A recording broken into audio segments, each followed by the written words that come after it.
Hey everybody, and welcome to the November 2022 Pantheon Rise of the Fallen development stream. I just lost that bet. We got a great show for you tonight. I am your host, David Roenick Schlau. With me as always is Anthony Guidi, aka Minus. What's up, Hey everybody. Tony? Oh, excited for tonight. Well, we've as you can see, we have a slew of developers with us tonight. Joining us is creative director and programming producer Chris Perkins. Hey everybody. Production manager Adam Mostel. Good evening, everyone. Lead programmer Kyle Olson. Howdy. And lead writer J.N. Gerhardt. Good evening, everyone. So we got, like I said, we got a great show tonight. We're gonna have everybody kind of go into each department and talk a little bit about what they've been doing this year, some of the highlights, and some of the things that they're working on currently, and then some of the things they're going to be working on soon. So we'll start with Kyle, and just go ahead and go for it. Yeah, this year has been both a blur and extremely productive for programming. The main things we got in were the HDRP conversion, obviously, and the whole build machine and pipeline around that to get artists and designers unblocked to get content into the game quickly and efficiently. That's been a really big one this year. And then obviously the vinyl networking implementation that was completed and integrated and successfully tested with that last PA session. We got a bunch of players up in the same zone. More recently, we got a big focus on performance based on that last PA session. Server performance was pretty good for us, but client was suffering quite a bit. The general frame rate of our client was tanking a bit. So we've been doubling down on client performance and trying to focus on that for our next sessions. Yeah, and David, before we jump into anyone else real quick here, sorry, I just wanted to note for anyone who is watching us in Twitch right now, please put questions in there. Ping Ben. He's under Ben_VRI. Ping him with any questions you might have, and we'll be adding it to like a flowing list. So we're going to go through these things, like David said, kind of get a recap, and then we're going to jump into questions we've gathered from our VIP community and also from the chat. So it will be a little bit longer of a stream today, which I don't think anyone will complain about, but we'll try to do our best to get into as many questions as we can. So sorry, JN, I interrupted you there. Well, and then I also feel terrible because obviously I forgot to mention my boss. Ben Dean is here answering your questions in chat, like Tony said. Sorry, Ben, do you want to say hi to the community? Oh, Ben's not actually on this. It's all good. Thanks, Dave. No need to recognize me. I love you. You guys can see it's going to be a fun stream tonight. This is going to be a fun, little loose, little fun tonight. That wasn't weird, was it? Me professing my love for Roenick on stream. It is now. It wasn't, but it is now. Yeah. Making it as awkward as we can. There's the bean for the night. I didn't want to ignore you. So JN, back to the serious stuff. Yes. So this year has been a lot of kind of from a narrative perspective, back end work. So Adam was hugely helpful and took the lead on getting our documentation transferred over to Confluence, which allowed us to get a lot of important templating in so that we could have information that was more scattered abroad and kind of left to the pockets of my brain and different areas, and get it in a more formalized, easily accessible location. Which took a lot of work and took a lot of patience from him, because I would come back and forth with, can we make the template do this? Can we make it do that? What about this? Because he's much more adept at production related materials like that than I was at that point in time. So that's been huge. It's made it to where even if I'm not specifically working on something, I have a great way to document it in a concise and then consistent format, which is really helpful for implementation down the road. And so I think we got a lot better at taking ideas and concepts, themes, factions, whatever it may be, and formalizing and documenting them in a consistent place that can be disseminated a lot more easily internally. So that's huge, and that's what occupies most of my time and my work, is getting back-end information documented. And so the progress that's been made on that front has been huge.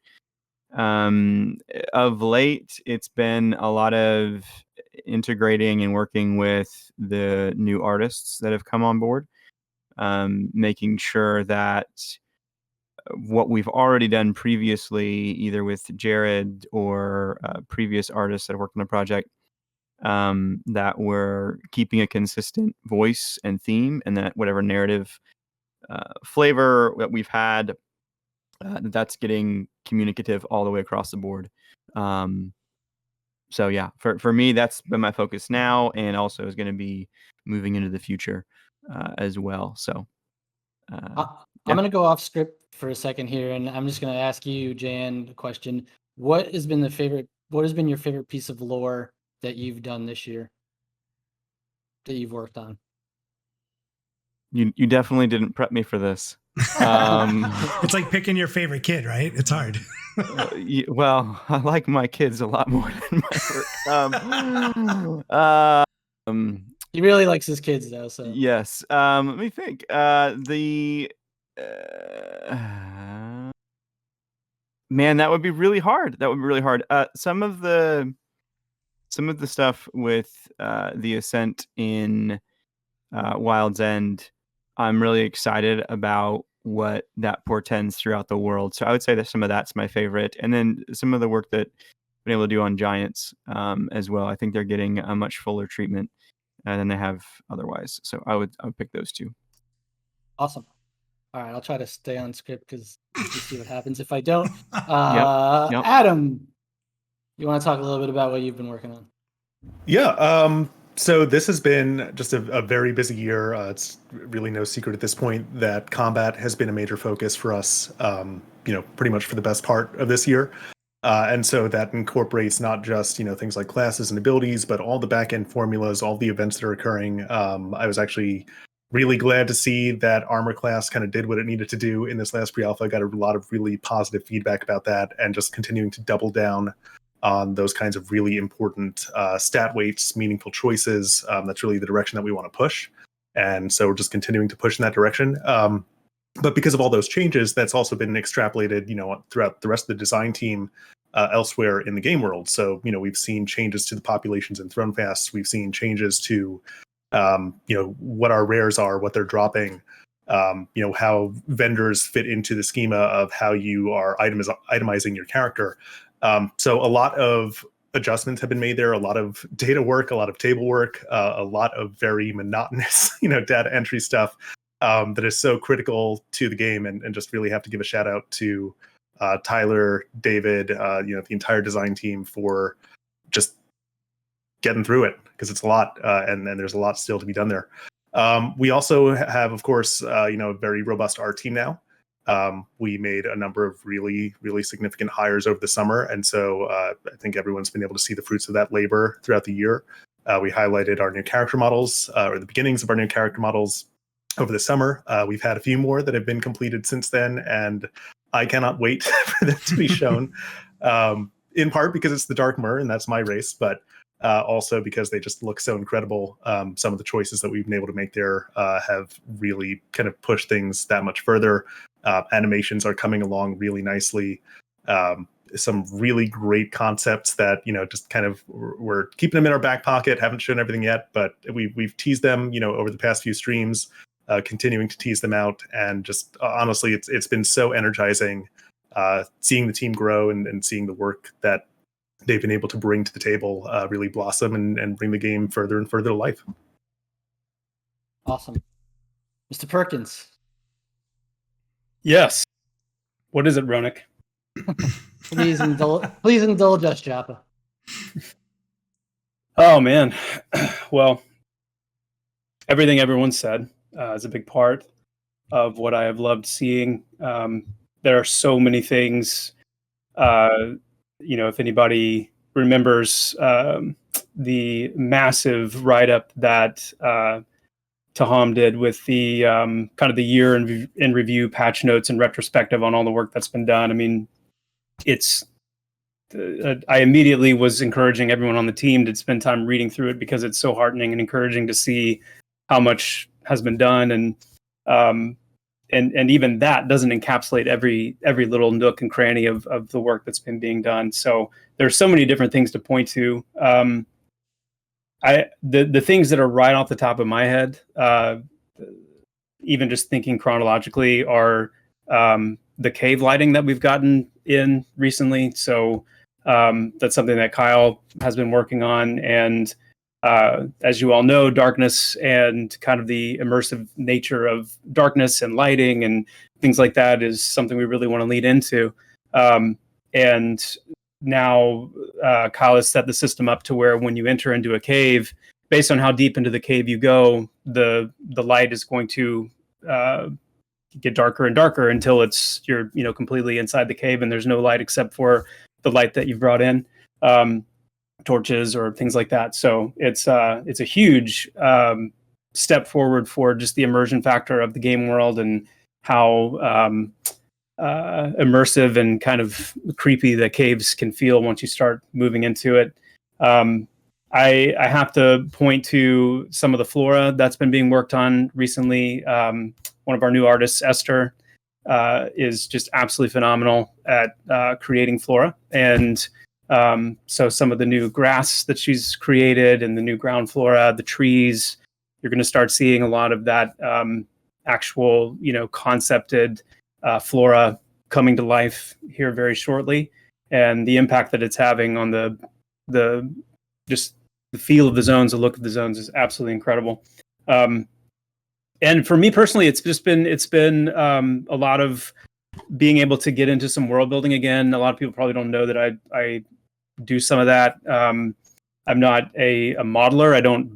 I think I've said before, I don't create the Legos, but I build with them. And so it's been really fun being able to kind of get in the trenches a little bit with some of our other environment artists and be able to do some world building, which I've really enjoyed.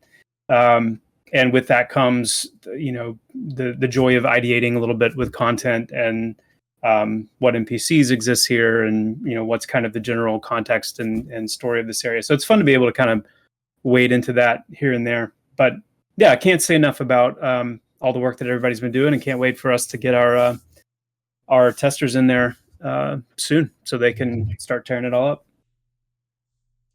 I think personally seeing all the new artists come in and their immediate impact on everything has been so great, and seeing all of the stuff actually being placed into the world now is amazing. So we're gonna go ahead and take some questions now. We had some questions from the VIPs to start. Tony, I'm not touching this one with a 10-foot pole. I'll let I'll let you handle the first one. I'm ready. So, so thank you, David. Just want to give a big shout out to our VIP community. We sourced them a little bit early, just gave them a couple minutes to get some questions in to start it, but we're already grabbing a lot of great questions from the chat, so keep them coming, and Ben will get those all set up, and so we can go through those tonight. So the first question, we're going to come out hard, as David just said. We're going to throw this to Japa and to Taham. But Japa, you can start this, but it's been a big discussion. The question was, when is the co-stream? We've obviously seen Co sort of put a tweet out there about it, and it's been a big discussion within our community, from our VIPs all the way through our community. So I'm going to hand that over to you to go ahead and jump into, and Adam, feel free to jump in as well. Yeah, well, to keep it as simple as possible, first of all, we are just as excited as you all are for Code to be able to stream the game. The key is we want him to be able to stream it in the context of an actual pre-alpha session. We want him to stream it in a way that is not curated, so that he can just naturally play the game as he sees fit, alongside other players who are also playing the game. We have, one of the best parts for us to observe is the pre-alpha sessions that we have and the testing sessions where our community can actually get in and play the game. And it is such a positive experience. Not that there aren't warts and issues, that obviously in testing we find, but the magic of Pantheon is there. And so the stage that we're at with what we've shown historically is that it's really time to let Pantheon start speaking for itself as much as possible. And back at the end of last year, when I mentioned this being kind of the year of imminence, that's a lot of what I had in mind, is that looking at the work that we would be accomplishing over this coming year was the heart of that, was getting us to the point where we need to start showing the game more. That's what our goal is. That's what our desire is. We want to have our testers in more often. We've communicated that consistently, and that remains our goal. But one of the most important things is that we let Pantheon really stand on its own and speak for itself. And there's really no better way to do that than just let people naturally play. And we've done that with our VIP testers, and it's been phenomenal. But we've not yet done that in a way that is as public facing as something like a co-stream would be. So that being said, and Kyle actually hit on it when he gave his update, which is, while we were able to support, a little bit over 500 players at once, which is an absolutely phenomenal feat for us, and speaks really highly of what Vinyl's capable of. And that's over 500 players at once in the same area, not spread out across an entire game world, but really within one zone, and that zone, our zones being pretty large, this is all within kind of one concentrated area. And while we were able to achieve stability with that many players, there were still some issues that we found with the network culling, and some things that weren't fundamental problems with the networking, but more like dials and things that needed to be tuned and tweaked. But not only that, we also were not happy with the performance of the game as far as just the FPS and the graphical memory that was being overutilized. And so what we've been doing is really diving into some of these very important optimizations, because when we do, allow Co to do this kind of uncurated natural gameplay stream, we want to make sure that these things are resolved, that the performance is where it needs to be. And that's what we're working on. So as soon as we get that dialed in, which we're working on, then that's when we're going to be looking to make that happen. Do you want to add anything to that, Adam? I think that covered it pretty robustly. I think the only other thing that I would say is that the key thing is we need to validate that all of these improvements that we're looking to make to performance, and I should actually clarify that we have made, and we need to validate that they are going to work at scale in an actual pre-alpha test. So once that validation is complete, that's going to be our signal that yes, we can move forward with the co-stream. Awesome. Yeah. Real quick, I just want to give a shout out to you, David, because I know we gave Ben the shout out that he's going to be taking questions, but we do also have moderators that are in the chat. You'll see the sword by their name. I just want to say thank you to everybody who's helping moderate, helping answer some of the questions and things that are known, as well as, getting anybody help that they need. So David, I'll toss it over to you for the next one. Yeah. This question is for CP. What will be different about 2023 that will better capture the eminence talked about going into 2022?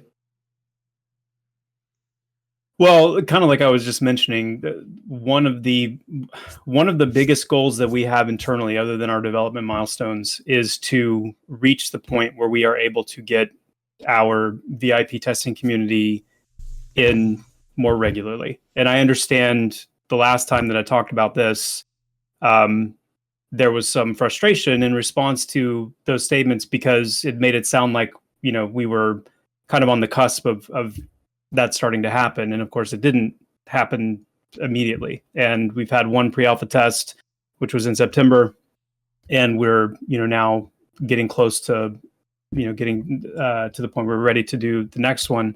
So I think the question on everyone's mind is, okay, if that's the case, then when? And the goal that we have is, once we do put this next, when we're ready for this next pre-alpha test, our hope is that the stability and the performance is going to be at a point where we truly are then able to start scheduling these more regularly, whether that's going to be, twice a month, whether that's going to be once a month, once every couple of months.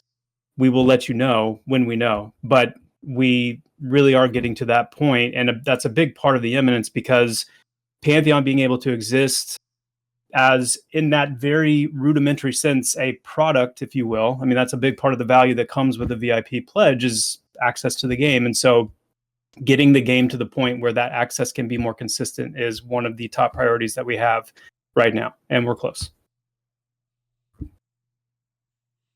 Awesome. So speaking on that, kind of like another question that came up from the chat, it's kind of funny. So they are wondering, this year your term was imminence. Do you have a term for 2023 that you want to throw out there? What might it be? Oh, it's too early. That's a next month thing. Okay. All right. So can we can expect an important word next month coming out. Yeah. 2023 is going to be a big year. All right. I love it. I love it. There's a word to match. So we kind of answered this slightly, but Adam, do you want to talk a little bit more about the next PA and if we've scheduled it internally yet? We have a target date. I'm not going to share what the target date is, but it is. I think the last stream I mentioned that the test would be sooner than people would have expected. I think we're kind of on the cusp of that. So as soon as we have it locked in, we will communicate it soon. Soon, TM. Uh-oh. He said it. Like, Joppa is laughing. Awesome. So throwing this over to Kyle, if you could talk a little bit about the post-vinyl functionalities, like where we are on some of those. And I think they're referring to the alpha roadmap where there's some of that was listed. Has any of that stuff started, or is there progress? What's sort of the direction you're at on that? Some of it has been started and some of it has not. It's mostly down to the last PA. We've just been focused mostly on bug fixing and client performance. So vinyl was in a pretty decent state at the end of the last PA after a couple of hot fixes that we did live to fix some of the culling and stuff like that. It landed in a pretty decent spot. So we've just been doubling down on client performance. We'll revisit the post-vinyl functionalities probably after this next PA, if I had to guess. Awesome. Thanks, Kyle. Yep. Oh, David, you got a good one coming up here. Everybody get ready in chat. So, JN, first of all, the question is, can you clarify the official pronunciation of 7? So obviously asking the question will already answer the question. Asking the question will answer the question. I want to talk about a little bit more about how this even became a thing. So, I make up a lot of words, a lot of names, and there are times where certain members of the team will ask for the proper pronunciation. And what is best to do in that instance is to just hop on a call. And for me, at least, is not to try to type it out phonetically, because sometimes that goes spectacularly poorly. And, there was just miscommunication on Seville, and I take full responsibility for that. I came clean on a tweet earlier this week, and all blame is on me. Don't take all the blame. You could. There's certain members of this team that you can blame. if I take all the blame, then everyone else rushes to defend me. So this is subtle. I'm not defending you. Yeah. I just want to. No, one member of the team is caught in my tricks. I needed to see it in writing. I didn't see it, but I could not understand what could have been sent through in text phonetically to lead to Seville being pronounced as Saval. I just couldn't get. I couldn't. So I still haven't seen that, by the way, either. So I'm holding you to that. I want to see the text message with the pronunciation spelled out there. I need to know. There are things that will never see the light of day. This is going to go down the black hole of development. It will be a brain worm that will never cease if I cannot see. Yeah, it's how that happened. Right. Because You to know- me, it's as easy as like, oh, it sounds like devil, or it sounds like rebel. yeah, that would have or- been in retrospect. It's very easy for you to What come did you in have now. typed in response? Very easy now to say, "Hey, you should have done this, guy." Instead such of a- what you did. Sabal, that's such a that's. I mean, Oh. how do you get that without like a double A or like a UHL kind It of? was AWWLE, like everybody in the chat expects it to be. Oh my goodness! Here's I'll the just best say part that of this. some of Here's- the charm of prior games has been trying to, people have different pronunciations of cities or towns or whatever, and we've talked about this a little bit. So Like I don't, Felweath. yeah, I don't, Felweath. I don't see why we should be any different. Well, here's the best part. This was an easy slam dunk for anyone on this to just say, well, Minus never pronounces anything right. And I'm pretty sure the community is probably like, well, that's definitely Minus's fault. But in my defense, not throwing anyone under the bus, I have learned my lesson about pronouncing, even though I still mess up one of our races. And I did ask for phonetic. So I just want to make sure everyone knows. And yet here we are. Here we are. Hey. Okay. It's Seville. It's Seville, just like devil with an S. And Well- the mystery's ended. But yet still to come when we actually. Yeah. The text somewhere, it'll be in game somewhere. I'll put the what I sent Minus in chat as for the phonetic explanation. Please. Pronunciation. I think there should be Just a be sure tome. to include myrrh in that as well. Yes. Yeah, I think there should be a tome of mispronunciations. Well, that's the thing is we'll have a document or something like that in game that there's two NPCs. One of them walks up and says that's gibberish, and the other one says, "Oh, I understand every word of it," and it'll just be the poor phonetics of every race and name, and we'll illustrate the full player base with just two characters. And that NPC will be named Minus. There you go. What's the book? What's the book in Devair that's kind of like the tome of like the ancient happenings of things? What's that called? I The- don't remember the Aveloth? title. Book of the Aveloth? The Book of the Avail. Yeah, that's yeah, course, that's Theric for knows it, by the the way. that's for the Theric human knows it. pantheon. Right, but I'm Yeah. just saying that the tome of the mist, because isn't nearby? Isn't there a person that actually like turned themselves into a book on the floor? I don't know. Did you put somebody in? Is this an NPC that you've created? There's a tome on the ground near that, and you start reading through it, and you realize that it's a person that's turned themselves into a book. And I'm just thinking, in Yes. that yes. room with such two majestic specimens of literature, I think a Yes. book of mispronunciations would be very fitting. Yeah. The book of Myth. Yeah. You guys wanted beans. There you go. Okay. Yeah. I think we have a lot of questions to get through. Yeah, we'll keep going. sorry. Seville. No. This Jeff is and I what could people want. They want to see Yeah. this. This is good. We're And- having fun tonight. You are. Go ahead. So yeah. Shh, no, I'm kidding. So Adam, for Alpha, we have the Alpha roadmap. There's just been some questions about like what we're looking for like a final zone count for Alpha. I know we have some stuff listed in there, but can you clarify that at all? So I'm going to give something of a non-answer here. I'm not going to give an actual number. The answer is yes, we do have a final zone count. But I want to give a little bit of clarity here. So, Pantheon is a large project, and we are a small and very agile team, and a lot of us wear a lot of different hats. So what we look at for our alpha target, we have a target for the team as it exists today. We have a target for a team that we would like to have. And the two are not necessarily the same, right? So we know what we're building towards. We know what our goal is. Depending on what happens, as time goes on and, additional sources of funding are identified, there is a possibility that that zone list may expand. There's also a possibility that the zone list may further contract. So at the moment, I'm not going to share what that target is, but I will say that when it comes to the roadmap, I think I've talked about this a little bit with the VIP community, that I do want to make some improvements to that. I know that it's, currently just a list of some loose targets without a whole lot of clarity of what the progress is or what the milestones are along the way. So it's something that, along with many other things, is competing for time and attention. But I know that it's very important to people, so I don't quite know when that's going to be updated, but I will update it when I'm able to.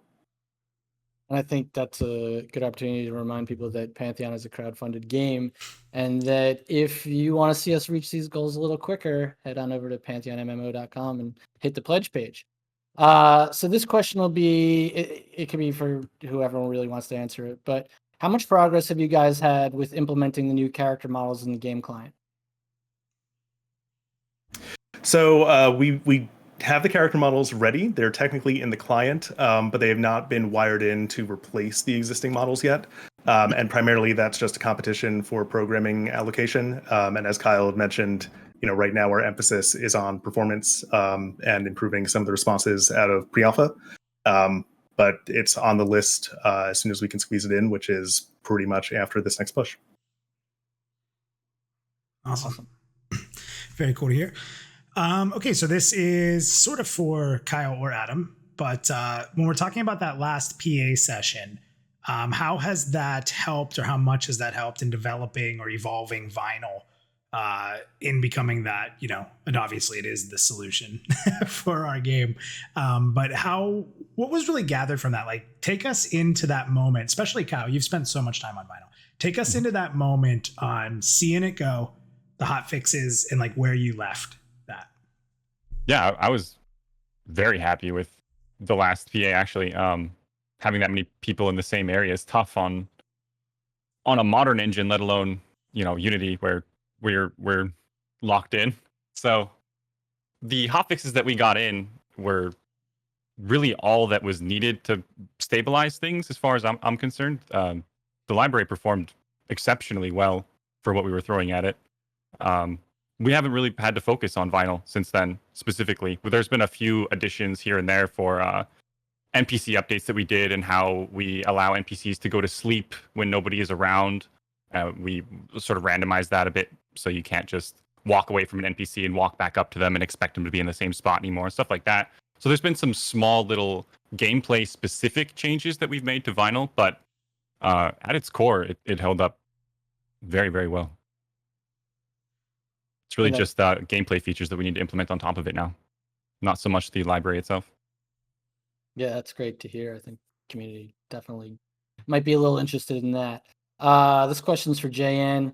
What is the nature of magic/wizards in Terminus, lore-wise? Are they rare? Do most die? Are seasoned ones at all numerous? So I think the heart of this question is it's a little bit asking, how widespread will they be? And we get questions like this sometimes with just, are there player equivalents to player character classes throughout the world? And Magic, I think, because it's so unique to our world, stands out amongst the roster of classes. And I understand that, but the uniqueness to me needs to be thought of more like in a world where magic is real and magic is useful and magic is ubiquitous. And so there is a curve progression wise on your ability to wield magic and the arcane and to do things beyond what someone can do in our world. But for me, the goal is to try to weave these things in as naturally and consistently throughout the world, so that you would have a normal person who maybe has learned a spell, or maybe there's their family knows a handful of things that they use to either cause crops to grow more consistently, or cause a breeze to blow in their merchant ships more consistently, and they're able to control for some of these variables and cause things to work better on their behalf, or obviously for nefarious means as well. So I wouldn't think of them as like Gandalfs. Like someone on that level obviously would be more rare. But the ability to wield magic or to use runes, we're living in a world that is fantastical to us, but to itself is self-affirming and real and consistent. And so, yes, they die. Yes, they would, if they're really powerful, be elevated. But also, if they have, something else that is useful, whether that's wisdom, perspective, a shaman might be extremely useful to someone who's trying to figure out what the future holds and what the past has done and trying to learn from that. So I hope that we don't take something that is unique to our world and only elevate that and then say, oh, it's different and special to us, therefore it's different and special in this world. But instead we're able to weave through a world that, again, is self-affirming in its what's real for it and what's true for it. There, it's kind of a narrative emphasis of mine, is to make sure that we've got consistency there, because we could theoretically do whatever we wanted whenever we wanted, and that's not helpful. I think of it as channeling water, where if you have just water running open all the time, you have a bog. But as soon as you put boundaries on it, you have a river or a lake, and these are much more useful. Life can dwell there, but a bog, almost nothing can live in. And so it's good to have boundaries and limitations there. And hopefully I answered the question to some degree. But yeah, they're going to live, they're going to die, they're going to be valued just like any other person would be in our world. Awesome. I think bringing up the Gandalf part was kind of like maybe where that question came from, right? Like really rare. And yeah, that's perfect. So, I get to ask a class question. Exciting. So this is for Joppa or Adam. I know you're both heavy in the classes there. So big question. What's the status of the Paladin and Warrior? And what class could we perceive coming next? So again, I'm going to extrapolate this a little bit because I think it's important for people who look at the game and ask, where is the class that I'm looking for? When is the next class coming online? Why haven't we seen a new class yet? It's helpful to have some context about why we're still focused on the classes that we are. So as far as the status of the Paladin and the Warrior go, both are what I would call partially implemented. So they exist. If we wanted to create one, we have the ability to do that. They're wired into unique resource pools. They do have some abilities wired in. They're, of course, linked to itemization. So all of that is supported. The missing piece for them and for many of our classes is just the abilities, right? And having the abilities in there, tuned, ready to go. And so the focus right now is on making sure that all of our abilities feel really good. And as I mentioned earlier, this year, a huge focus was our combat, a huge focus on the back-end formulas, on the feeling, the pacing, the numbers, making sure that when you hit a button, it feels good, making sure that your resources feel meaningful. And even, as in light of the fact that we just showed this off in the last PA, we're already responding to that. And so we want to make sure that before we have hundreds of abilities that need to be tuned, that we really make sure that the numbers feel good. Once that's done, it's very easy to extrapolate that through the ability tool that we have and propagate as many different abilities as we need to. But it's going to be a lot more cumbersome to do that across hundreds of abilities as opposed to doing it for the select few that we're currently using just to do our tuning and balance. So all that being said, the next class on deck is the Warrior. That is still kind of pending because we are still digging deep into some of those just core combat elements that we still want to refine and make sure that we get feeling good. We're definitely feeling a lot better about it, today, even just relative to that last pre-alpha. So I'm going to use the word soon again. But again, the main focus is getting that core combat feeling and all of our kind of initial abilities feeling the way that we want them to. And that's going to be the emphasis of this next pre-alpha. Yeah, I'll just add very quickly on top of that it's also extends into the itemization realm as well. That a smaller subset of classes that we're focusing on working on. Not only are we able to dial in the numbers related to the specific combat aspects of that class, the balance, the abilities, just being disciplined to do that and bring that to a good place, but it also allows us to get a good handle on itemization as well. The progression of the characters, the progression in their power, and just the kind of coverage that we have in the different avenues of acquisition that we have in place. So it all is benefited by keeping that group of things that we're working deeply on smaller for now until we get all those things dialed in where we want them. And then, as Adam said, it's much easier to extrapolate that out. So CP, I have a question. It's kind of more for newer community members. It's something we've kind of talked about before, but maybe worth bringing up again for the new people. Will party compositions be enforced? Can you enter a dungeon? Like, you can't enter a dungeon unless you have 1 tank, 1 healer, and 2 to 3 DPS kind of thing. Will that be enforced? No, you won't be forced to have any particular composition.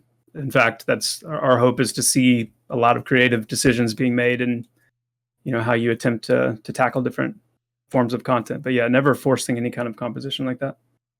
Actually, there's something interesting in that question, because it is very reminiscent of what you see in like heavily instanced MMOs, where, you know, you have to queue into a dungeon and you're queuing with a set party, and that's the only group that you're going in with.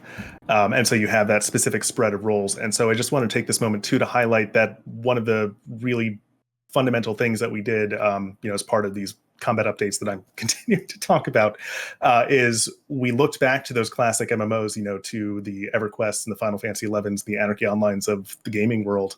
And we recognized that there was a flexibility in, you know, you didn't even have these definitions between here's a normal enemy versus an elite enemy, right? You could go into a dungeon as a solo player amidst all the other players that were in there, and if you were powerful enough, if you were skilled enough, you could still be successful. And we wanted to make sure that we brought that back through Pantheon, that we weren't creating this hard dividing line between I can only go in with a group and my only way to be successful is with a group, or to be immensely overpowered.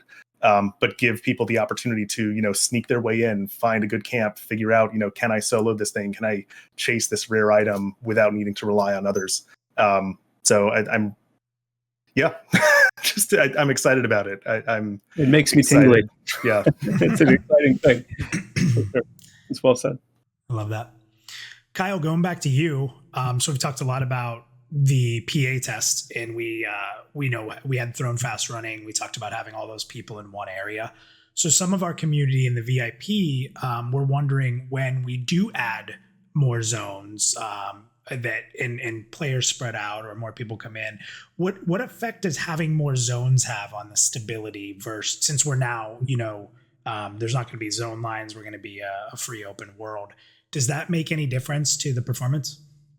It'll make little to no difference. Each zone is isolated in its own process. So the fact that one zone can hold 500 players, well, it would make a difference if the overall servers that we were running were fairly underpowered and where they could only run one zone and they'd run out of memory or something like that. But we've got decently powerful servers that are spec'd to be able to run at least one copy of every zone at the max capacity. So it makes no impact. You won't feel a difference in TF if we have AVP and Wild's End and Silent Plains all active with players as well. In fact, the performance would probably be better because players would be spread out more across different zones.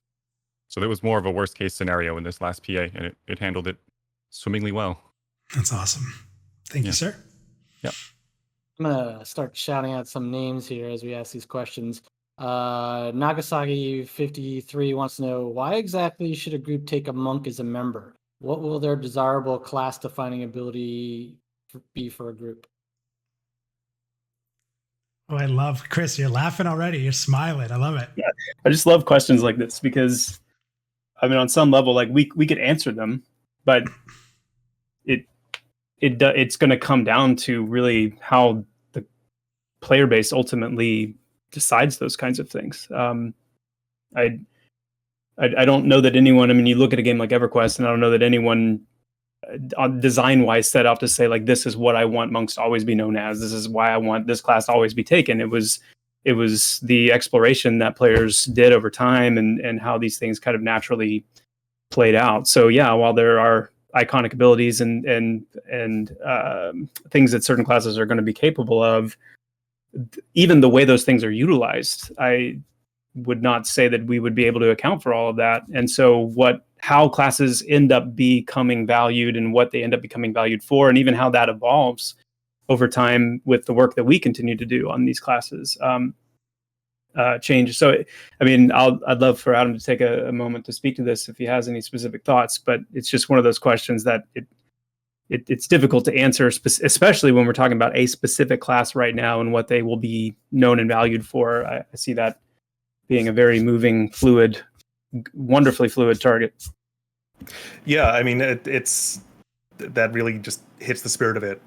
We're not necessarily designing with a specific key identity. I mean, obviously an identity from a lore perspective, an identity from a primary role perspective, but in terms of what defines those classes, part of the beauty of the limited action set is you kind of choose that for yourself as a skilled player.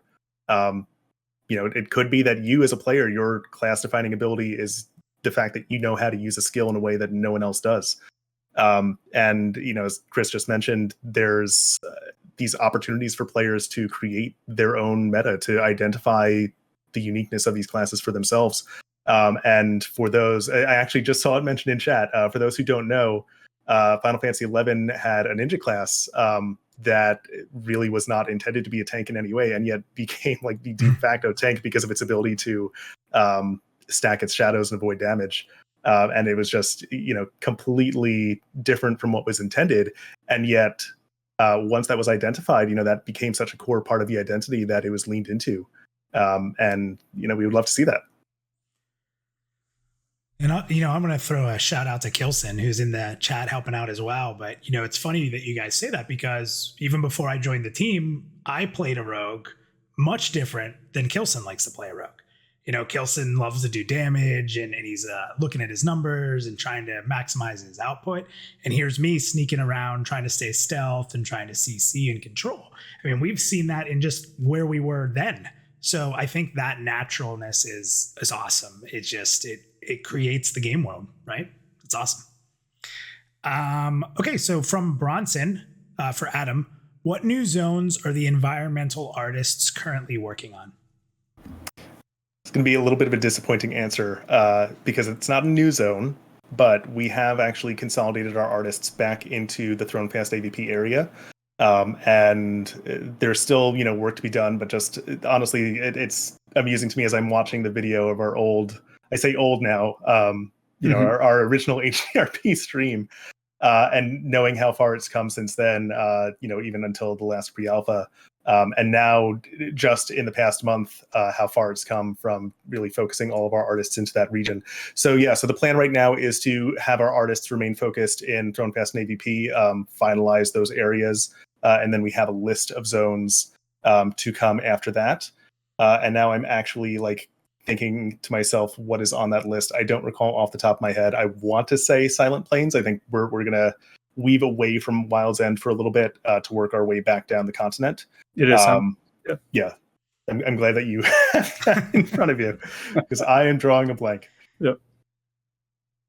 Yeah, it's the other cool thing I want to mention that I forgot to mention at the very beginning that I'm also excited about is just having a little bit more of group oriented gameplay, kind of a dungeon light area in Thronefast that we've been wanting to build out a little bit more, that we've had the chance to do now, and something that we'll have online for the next test. But remember, these zones are massive, and there's having the artists all to bear on Thronefast means that some of the remaining POIs and places that we have concept art for, that we've been waiting and wanting to realize, the intended visuals and the intended layouts and things of some of these areas. It's really exciting to have that happening. Not to mention the fact that, there's, in so many cases, there's knock-on effects for art where we're able to use things, in other areas like Avenger's Pass, like Eastern Plains, that are all in kind of that same Thronefastian kind of aesthetic, or really have that human presence.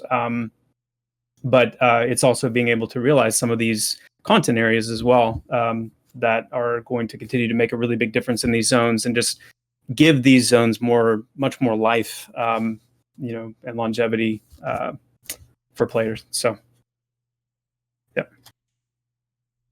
Jan, this question's from Stone to the Bone. Will you create unique and perhaps new fantasy creatures And can you talk about any ideas or things that you have already been creating? Yeah, stone to the bone. So a lot of that actually comes through the artists when they're either doing biome work, or we're trying to capture the feel of a particular zone. So like with Wild's End, there's multiple like insectoid type creatures that have besides just being large, we want to be exotic and weird and not just feel like a big bug. And so there's some recent work that Brett's done that's been really cool, that like I'm not going to get into it, but just had him do a little twist on it that I want to use narratively on something that is scorpion adjacent, we'll just say. But yeah, we talk a lot about not just relying on creatures from our world to populate everything else. And when we've got placeholders, that's what we have to go with, what's available, so that we can prove out an area from a population standpoint. But as we get into continuing to create our own assets, it's a lot of fun. I mean, because we've got extremely talented people. I mean, Holly has done one that we call she's called a Bronte turtle, and it's Adam was actually the one who started that. I'm sorry. I meant to interrupt you just for no reason. No, I was saying I love the Bronte turtles. I'm so excited about them. I mean, if you want to interrupt me, just commit to it. No. Just like jump if in. I did want to, I would commit to it. I didn't. Well, you did interrupt me. It was just. Can you tell this is playing into the next anyway, question really well. guys. Really well into the next question here with you two. Yeah, I don't think people heard that CP. CP and JN are actual really, they're friends in real life. So we don't normally treat each other like this in the workplace. Well, Tony and I do, but I don't know about Speak for everybody yourself. else. Yeah, actually. And I Ben. feel like that fact is one of those things that gets mentioned all the time. It's kind of like when a famous player's son is on a team and they mention, like, every 2-3 times a game, they mention, oh, did you know he was the son of this other famous player? I feel like that is the that CP and I know each other outside of work gets mentioned a lot, but maybe not. Anyway, yeah, I'm totally fine with him interrupting. I'm used to it by now. And I interrupt him as well. I think I answered the question. I don't remember. Holly made a Bronte turtle. It was awesome. Adam was really the creative influence for it, and I can't wait to show you someday. Awesome. So this really ties into this next question, great, and it's from Path MD. It's, who brings the most comic relief to the workplace? Please vary your responses. Have fun. And No, give I don't think you're supposed to read. examples I don't think you're if supposed you to read have that them. part. Well, that's what they were asking. Like, they wanted us to get in on this. Don't all pick this. Don't all pick Ronick. So honestly, for me, it's it is actually the interaction that everyone just witnessed between JN and Japa.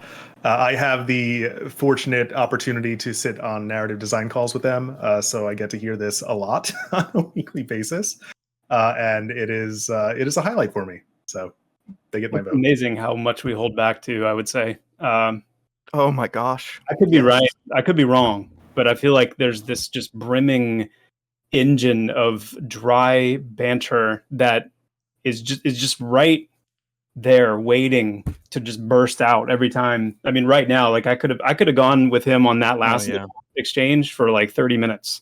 So it takes a lot.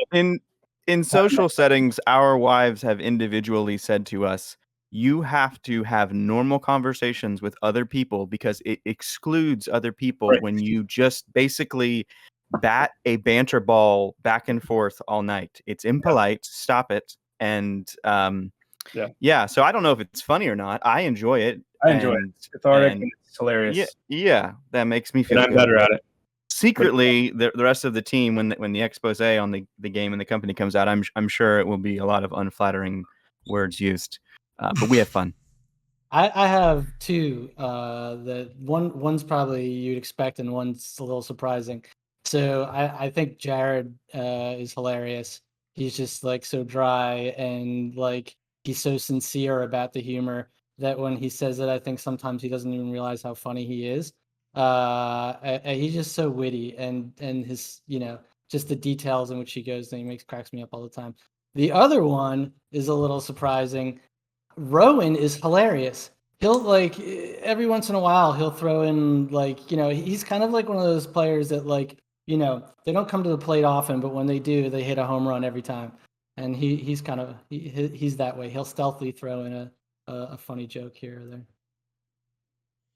I'm totally going to come out of silence and weigh in on this as well because it just happened.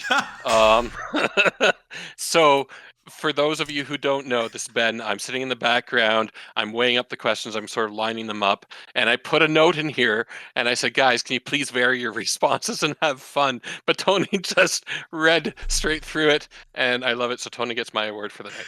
Love you, it's Tony. like Anchorman, right? He'll read whatever you put on the screen. It's exactly what just happened. So I want to throw a random one out there too. So obviously working with David, I mean, it's obvious he's for me. I mean, it's ridiculous. Like it could be anything. It could be the start of streams. We prep together to get him ready to say, the date, the year, what we're talking about. And even this stream is proof. If you go back and watch the beginning, it never works. But I love him. We work a lot together. So he's one. What? I think I need to go through some kind of therapy to get that intro right. I don't know what's the mental block there. But here's the one that I love because not many people get to talk or interact with this one. But I have an amazing relationship with Rob. And Rob is super blunt and he's super funny. And there is an ongoing joke that I am now going to share and probably get yelled at for. That when I joined the team, we made a video from Pantheon Plus. And this is an internal joke, so stop me if I'm not allowed to tell it. But we kind of covered, like, at the time, the most known pieces of the development team and kind of talked about them. And Rob always is behind the scenes. So a lot of people don't know Rob. So the first thing when I got in there was Rob goes, you're on our team now, huh? You didn't even put me in that video, did you? So from that day, the internal joke is that Theric didn't allow me to do it. So every time something happens, I say to Rob, I told you, that Theric guy, you think he's a nice guy, Rob, but this is what he did to you. So it's been an ongoing joke, and I love Rob. We get along great. That's one for me. How about you, Kyle? Dry humor kills me. So I get most of my laughs out of CP. With just the deadpan, no, you can't even tell he's telling a joke until you think about it for a second. That absolutely kills me.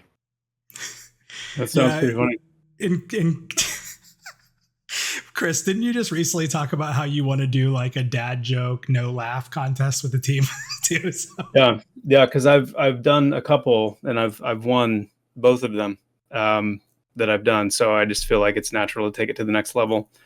But what's so funny is I was actually going to say you, Kyle, as mine because if I have to literally define it as what has made me laugh the hardest, it has been things that you've shown me, be it like videos, like I'm thinking like the Subnautica video. Oh, sure. Yeah.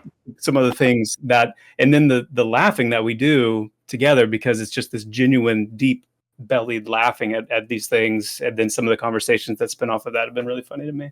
Yeah, likewise. I'd have to give it to Kyle as like the hardest laughs I feel like I've had. Adam or Jay, and you guys want to weigh in at all? Adam's already done his. David, I guess you weren't paying attention. I must have missed that.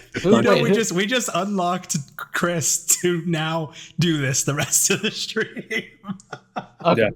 We're gonna move on then. We got a new viewer. Skip me, please. Okay. Nobody here's funny. I've never laughed one day on the project. It's just been tears and agony, except for Rob. Rob makes me laugh too, for the same reasons that Minus mentioned. So we got a new viewer question. This is from Sir Medieval.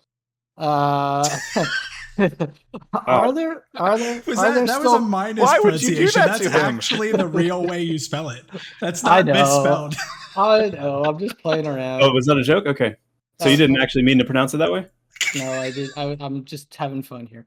Okay. Are there still plans to introduce a mentor system sometime after launch? Something that allows players to temporarily de-level and descale themselves down to their party members so that higher levels and low levels can adventure together. Yes.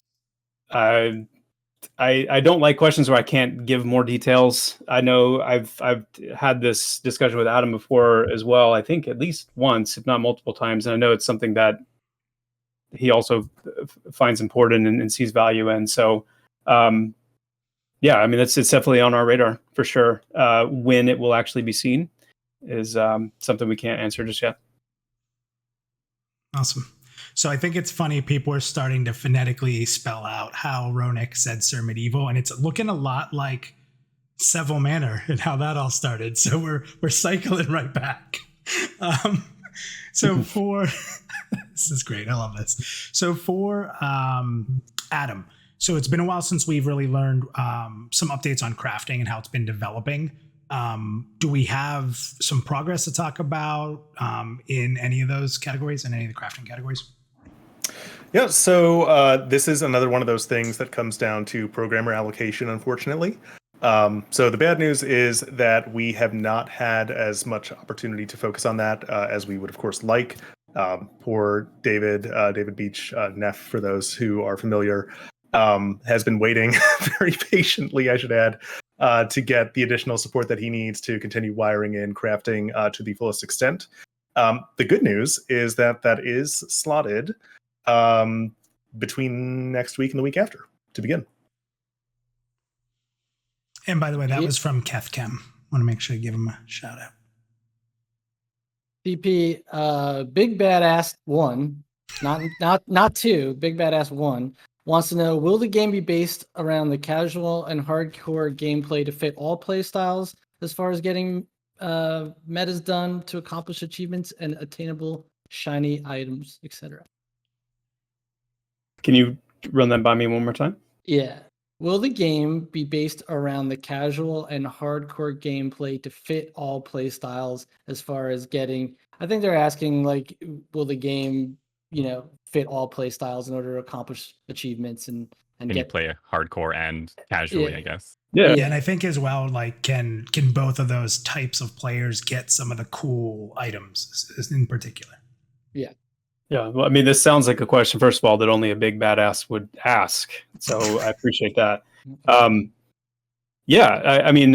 I think not too long ago, when we kind of broke down how we were approaching the difficulty, where, we're not making a game where you literally have to crawl in a full group every step of the way in the overland, for example, just to get anywhere.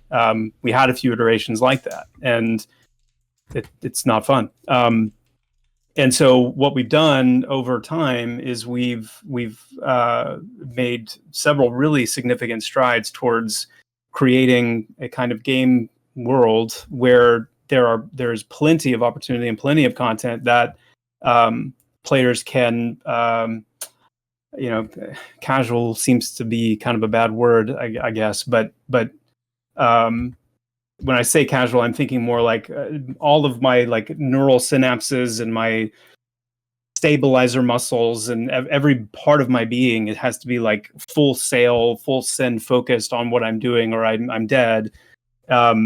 That's casual is not that. Casual is I can play the game lightheartedly, and that we want there to be that. We want there to be enough of that in the game that players can enjoy the adventure aspects of Pantheon, can enjoy moving around as much of the game world as they find that they can. And we've used Elden Ring as an example of that, where very difficult game. Extremely challenging in so many aspects of it, but yet there's also this freedom that you have to move around the world and to experience a large portion of the overland areas. And if you're careful, if you're thoughtful, if you're skilled, then you can even increase that freedom by finding kind of the more skillful ways of doing that, and maybe getting a little further and a little farther. So I don't want to be long-winded on this, but it's a really important question if I'm understanding it correctly. On the flip side, we want really, really hard, challenging content as well. One of my favorite things about Kyle, just as a person and what he brings to the table, is when I was first getting to know him really well, kind of as a person and as a gamer. We mentioned before how deep into World of Warcraft he has been, and kind of the high level that he plays that game on, with how far he's pushing the Mythic Plus content, and kind of his ranking. And it's a big deal to him. Being able to have content that's like bleeding edge, surgically challenging is a big deal, and he's expressed from early on like his desire to see things like that. And I know Adam's the same way. I mean, Adam and Kyle both put me to shame in terms of like the level of like high challenge rating that they both have done very deeply. And so I know for both of those guys, there's this like not only this deep love for and appreciation for, but also this really good sensibility for how to create extremely challenging content. And we want that. We just don't want that to be everywhere all the time. We want there to be a really nice spectrum. And in that sense, we do want there to be something for players to do, regardless of what their come from is. And I remember there was an achievement mentioned in that question as well. And I think achievements are great. Like, I know some people kind of snub their nose at them, but at the end of the day, like, they're cool. When you achieve something, it can be a great feat. It can be something like just being the first person to stand on the spot, whatever it is. It's just cool, and it does create a sense of journey and a sense of a robustness to your character's journey that you can in some ways chronicle based on that. And so having achievements that are achievable by the casual and the hardcore is absolutely a part of this whole spectrum. So hopefully that answers it well. Chris, in the chat, somebody said, I don't want to be long-winded on this. Japa, November 2022. Yeah. He's still, the legends say he's still answering the question. JN, would you like to comment on that at all? No, I was muted, but when he said I don't want to be long-winded, I said, well, then don't. But I was muted, so. So remember when I mentioned that I have the luxury, the burden you meant to say? Yeah, the burden of being on the narrative call with CP and JN.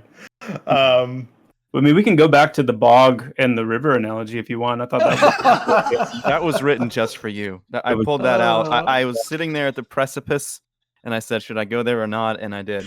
And it was just for you. You did. Right. You went there. You lost about half the chat, I think, with that one. I'm not gonna lie.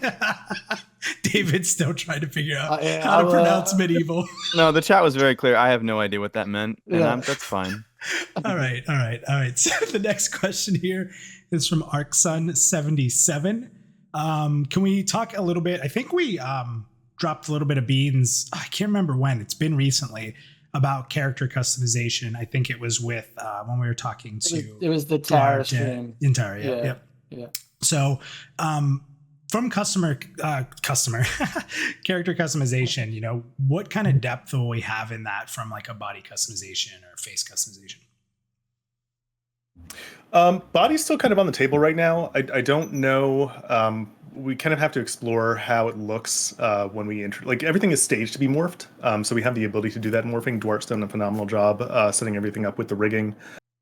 So the potential is there. It's scoped to be possible, but we want to make sure that we don't want to allow players to create. I'll just say characters that are so far removed from the intended silhouette of their race.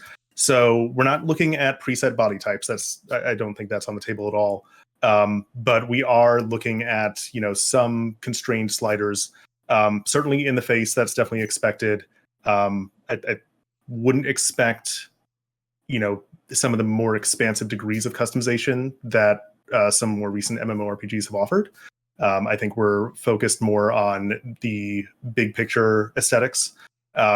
but we do want to give players, as much range as possible within that. And so even, when we're talking about sliders are more likely to be limited. When we talk about things like colors, we want to give more flexibility, but again, within constraints. So if we talk about something like a color wheel, we want to let players decide between, if blue is an option, how blue do you go, and define, the high limits of that. We don't want to have bright blue, Smurf colored characters. And I say that just thinking about a dwarf just came to mind. It's not turning your blue value on an RGB slider all the way up to 255 and turning everything else to 0. But degrees of blue that you have that full spectrum from that starting point to that far extreme that you can take it to, as opposed to a number of presets.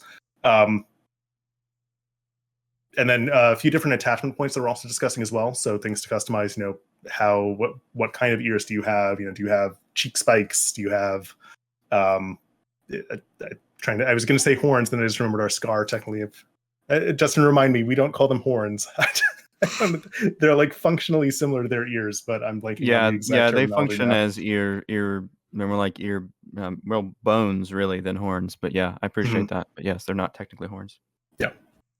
Yeah. So I mean, we've got a range planned. I think it's going to be. I'm actually very sensitive about character customization. For me, there are games that I literally will not play if I cannot identify with my character.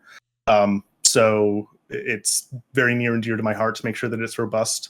But we're not, looking to make it anything over the top. What about, you kind of touched a little bit about body type, but what about like normal stuff like height? Yeah, so it's still within constraints, right? We're not going to let you take an ogre and shrink it down to dwarf size. But we do have plans to at least allow height in terms of like a full transform. So actually taking something, just scaling it down, between two separate constraints. So there will be degrees of adjustment there. Great. I am not asking this next question. Why? You're next up. No, I'm not asking this question. You can. No, we're not asking. All right. Well, Random Rob wants to know, what kind of hair product does Ronick use? We need to know. Whatever. This is a stupid question. Sorry, Random Rob. I'm sure it's great. I use Magic Move. It's this like putty. Oh man. There you go. All right. Oh, get the memes. Hey, Nathan Napalm was in chat. I expect there to be a full video on the mystical hair product that he uses. Let's get this going. I think we have a whole other channel coming up on Ronick's hair tips. Then I'm bring the thunder. I haven't brought the thunder in a while. Thunder. I'm looking forward to the next time I could bring the thunder, which I'm hoping is soon. Can we get like a Soul Glow grade like music video to your Magic Move hair product and you applying it? Just let your soul like yeah. Anyway, it's a lot higher note than that, but yeah. I can't. You know me. You didn't even try though. What a good question, though. Holy. Kyle's over there just laughing. I'm dying, just muted. I mean, you don't have to sing it, David. You can just play the song and then do the thing, Yeah. Okay, moving on. Double voice saying Magic Move over Soul Glow. Something like that. I think it'd be nice. You could film it in a bog or like maybe during the probably a river. I would times. say river, probably. Medieval times. Yeah. Medieval. Medieval. First of all, that was a joke. Unlike Minus, who actually mispronounces things, thinking it's the actual pronunciations. But anyway, moving on. We have a new viewer question. This is from Effins. What will we're a little punch drunk tonight, folks. We'll just say that. What will the experience be like uniting with fellow players across the world at game launch? Will it be harsh, or will there be systems in play to make it easier? Actually, that's a great question. Do you want to answer that one, David? I mean, with me, it's going to be difficult even if we make it easy. So, no, I think you should answer it. This is like two friends being able to start new characters and find each other quickly, right? Yeah, it's like if we're doing EQ, it's like, somebody starting in Freeport versus somebody starting in Keynote. Sure. Right? So. Yeah, I mean, unfortunately, we don't have a really great answer for that as far as, pointing to anything specific. Part of the reason for that is because, some of those decisions, like the infrastructure is there to do essentially whatever we ultimately decide we want to do. But until we get the game to a point where in testing we can have more of a critical mass, we can have more of the world online and can actually see player migration and, get a better sense of what that feels like. I feel like we would be, putting something in place prematurely. So it's a really interesting design kind of pathway to walk. Adam and I were just talking earlier today about, kind of the amount of waiting and traveling and the time that all these things take in, some of these more classically oriented games versus what, people have become used to over the last decade or more with the more instantaneous travel. And I spoke pretty recently on, how strongly I feel that like too much instantaneous travel, you're really not playing an MMORPG anymore in some respects, and it does kind of change the whole. It just changes so many aspects of it. But when it comes to specific things like that kind of starting experience, and depending on how vast the world is and how travel is set up, when it all is said and done, if you're looking at a 2 or 3 hour ordeal to try to get from somewhere at level 1 to somewhere else so that you can play with your friend, it's something that we want to take into consideration very carefully and make sure that it's a good decision for the health of the game long term. And we need more data. We need more actual players. We need more actual game world to navigate that decision properly. I'll jump in too, and I think Kyle, you'll understand this too. And anyone who's played EQ, David sort of said already, but I remember having to get on that boat and cross, and like that, I have memories. Like there's so many memories that came from that. And for me, one of the biggest ones was, I think the first race I made in WoW was the Night Elf, but everyone was playing humans. So like I had to take that really long trip to get over to Stormwind. And that was like, honestly, to this day, I remember those moments. I taking those away would feel wrong. I don't know. I don't know if you guys all agree with that, but just going through the caves and oh no, these spiders are all way too high. Sneak and be careful. Dying and being like, I Where like was this that again? stuff. What's that? Where was this again? To go from was it Darnassus to Stormwind? Oh, you're talking WoW. For EQ, it was getting on the boat. Like I think I remember going through Butcher Block to get to the boat to get to Freeport, if I remember correctly. So that was difficult. Or even playing in Ixar back then and just trying to get anywhere. There was just a lot came from that, I believe. So sure. Yeah, I still remember Darkstriders in Eastern Karana because of that. Trying to run at level 9 on a paladin from Kanos to Freeport, and getting all the way to Freeport, getting all the way to North Row, and then getting attacked by a ghoul and rooted until no idea where I was. Had a fine steel 2-handed sword that somebody had given me. Thought I was the stuff, and I ended up deleting that character because I just had absolutely no idea where to get back to. So how about when a brownie was chasing you and you couldn't? Oh my goodness, I got it. I mean, that's like PTSD. Those brownies, man. I didn't know they were there. I remember huffing through there at like level 34 on a cleric, my first time in Lesser Fate Arc, and just seeing this little thing like out of the corner of my eye, and like, oh, what was that? And then I'm rooted and nuked twice and just explode, and I have no idea, what, just no sense of what these things are, and then trying to get it back, my corpse back.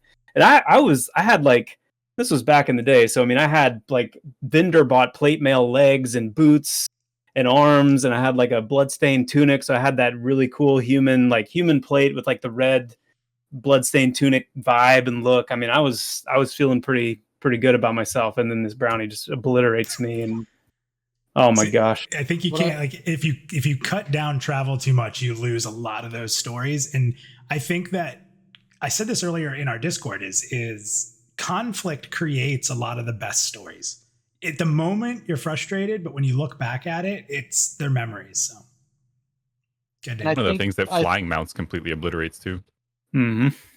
And I think what's so great about this team is a majority of us come from that same place, right? Of like these experiences and these stories and these sort of, adventures that we've had in other games, and that we're trying to bring that to Pantheon. And that's, for new players who haven't experienced that, right? It's like taking sort of that love of the game and putting it in, remixing it, and now here it is as something new. And that's what I love about this team. All right. So last question. And then we'll kind of wrap up after. It's from Oren. He says, how likely is it that Bard will be available at launch? So just a reminder that Pantheon is a crowdfunded game. We really appreciate everybody coming out. And if you check that pledge page to help us out, speed things up, or just follow us on social media. Anything from Facebook, Twitter, Discord, and everything, YouTube. So just, hit us up there. You can help us anyway. It doesn't always have to be monetary. You can help us just by supporting and sharing the word. So anyway, closing thoughts. Everybody get some closing thoughts. We'll start with JN. Why don't you start us off? I have nothing to play off of. I have nothing to say then. I know. I want to see how you do, spur of the moment, like fresh. Fresh. What does that mean? Well, anyway, I've said and felt at different times in development that the team has never been stronger and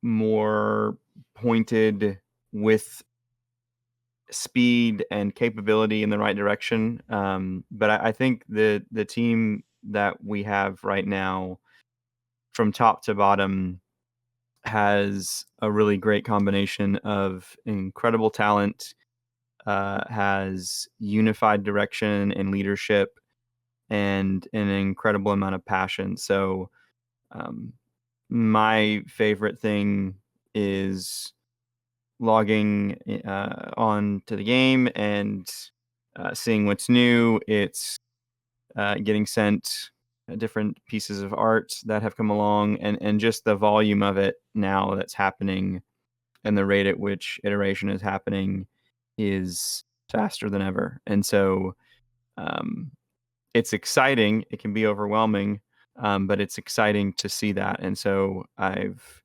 never been more optimistic about the success of the game.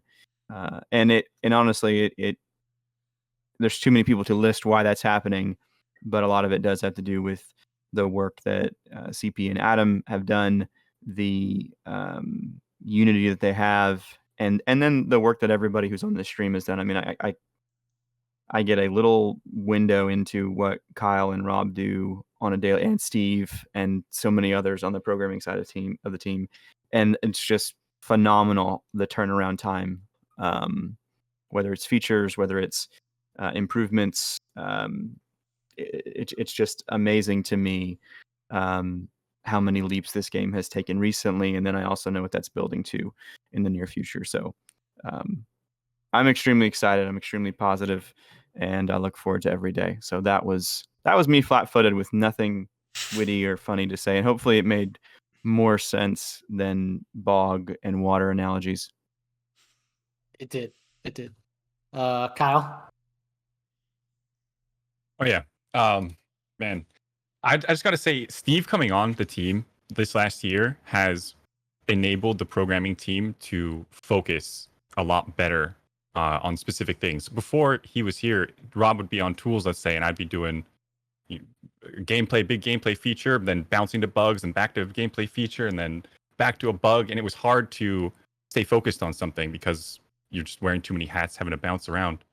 Now we're able to really focus on stuff. Maybe Steve's focused on bug fixing while Rob's focused on tools, and I can focus on a new feature without having to redirect myself all the time. And that's been one of the best changes, I think, for the team this last year. I'm really excited to how we can continue to leverage the new programming power that we have this upcoming year. Awesome. And I just want to give a shout out. We have CR in chat. and I just want to read what he said real quick before we continue on, about tech and QA who do their jobs very quietly with excellence.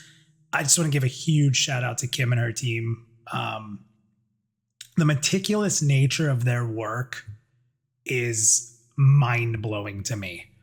It's sometimes it's not always fun. Most of the time it's probably not, but it's so well done, and they are so strong willed, and they're so organized. And I just want to reiterate, since CR brought that up, that's really important to know, because it's all done behind the scenes. So, and our technical director as well, Sam Scott. I mean, just phenomenal, absolutely phenomenal.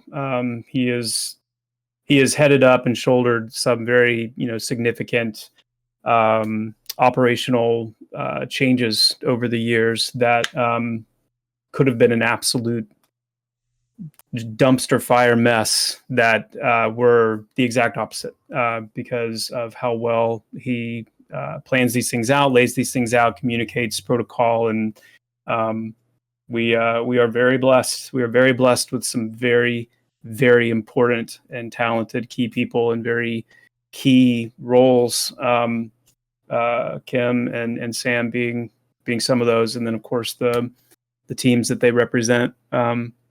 This is a wonderful team to work with. I Ben, also think you- want yeah. to. Yeah, sorry, I'm walking No, all you're over you, Tony. No, No, I want chiming in again here. Sorry, but I want to give a shout out to the CS team, both Mike and Jason. I know that the VIPs can, and the pre-alpha testers can attest to this. They do a lot of hard work, particularly during pre-alpha sessions, but also in between sessions. Tickets do come in, even though we haven't launched the game. They're usually very, very quick to respond. I know that many of you have had problems, and they've been hopefully able to resolve them in a quick manner. I feel that they have. Their turnaround time is excellent, and they love talking to you. So that's been really great. But I also want to tip my hat to Gina, who's our HR director, who has literally changed things fundamentally at our core, with a lot of new hires coming in, a lot of procedures coming that we've improved upon. She's done an amazing job behind the scenes, and last but not least, the MPR team. I mean, Tony and Dave have been doing a fantastic job, and Ben Walters over there as well. Been doing a fantastic job just communicating with you guys, keeping up with content. You guys always have feedback, and we welcome that. But we've received many comments about how, excuse me, our communications have improved, and we're very elated to hear that. And it's all due to the work of these people. And we do have some exciting news that the search for a community manager is nearing an end. Some of you know that we posted that job not too long ago. We will have news for you very shortly on that. Pretty exciting news. We're not going to share it just yet, but once all that's locked in, then we'll have even more in the family. So thank you for everybody, to everybody, all of our viewers and all of our teams. I think we've come a long way. So thank you. I Awesome. think it's obvious we like each other. Yeah.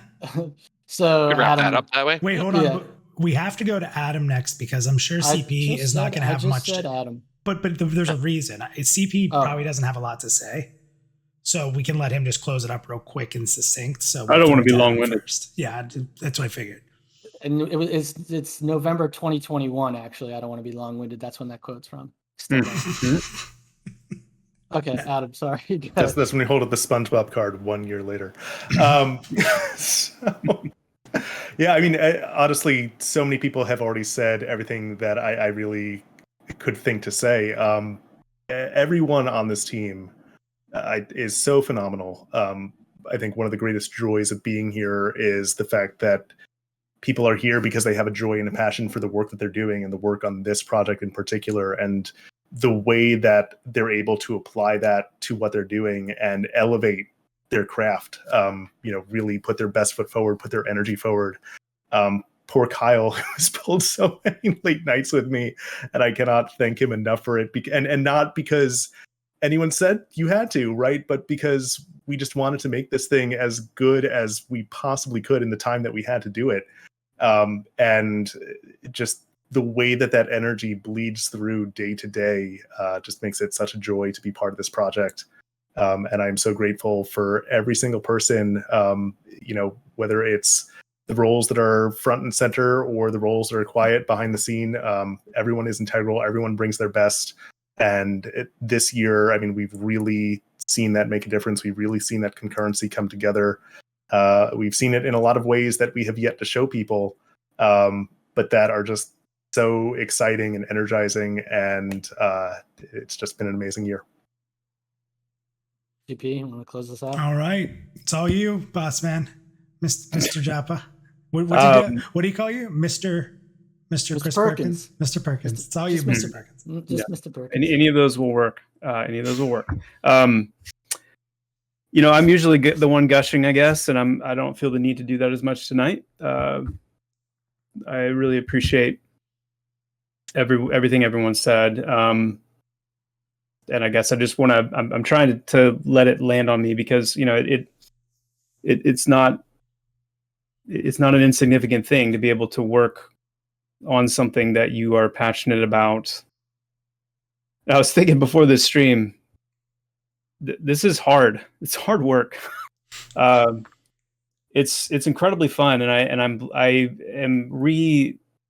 I'm reminded daily of how fortunate I am to be able to do this. But you can tell by the color of my hair that it's hard. It's really hard that before the stream. To be able to do it with people that you genuinely care about, that you genuinely respect, that will challenge you in ways that are really important. We even had some conversations today that were pretty pointed, pretty forthright, and were really good, really helpful. I'm just really thankful for this team. I'm thankful for this team, and I don't want to take for granted how significant it is. But on to the things that people care about as gamers in the community who genuinely care about. I just want to say and reiterate that what I said earlier, which is, and this is what we're all on the same page here, that we want to move as quickly as we can to a point where we're able to consistently have our VIP testers in and have their hands on this game. That is kind of at the forefront of our minds right now. And I just appreciate the patience. We appreciate the patience. I saw a question come through about some of the games that have launched recently and kind of how we feel about that. And, one of the biggest things is that it's been a reminder that, there are these really important kind of reset points, whether it's alpha, whether it's beta, whether it's ultimately launch, and getting to those points is all that matters. So I don't know who needs to hear this, but I just feel the need to say, we want to finish this game. None of us are interested in, sitting on our hands. We're ready to get this game done. So that's where our heart's at. That's where our focus is at. That's where our energies are.